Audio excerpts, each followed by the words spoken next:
And many people think that jihad can only be done by Muslims. There are verses in the Quran which say that even non-Muslims did jihad.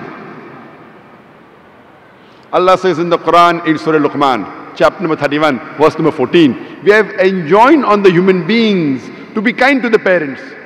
In travail upon travail did the mother bore them, and in pain did she give them birth.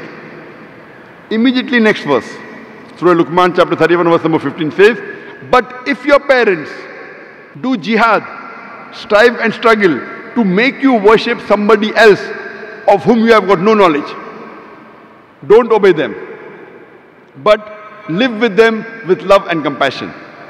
Here Quran is saying that non-Muslim parents who strive and struggle to make their children worship somebody else besides Almighty God, that is do shirk, do not obey them, but yet live with them with love and compassion.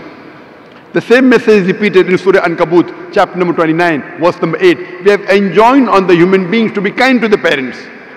But if your parents strive and struggle, do jihad, to make you worship somebody else besides Allah, do not obey them, but yet live with them with love and compassion.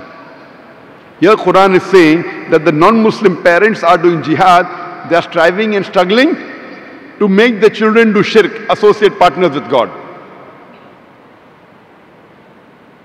This jihad is called as jihad fi sabil shaitan. What a Muslim should do is jihad fi sabilillah. Normally when you use the word jihad, is taken for granted, it is jihad fi sabilillah, jihad in the way of Allah, unless otherwise.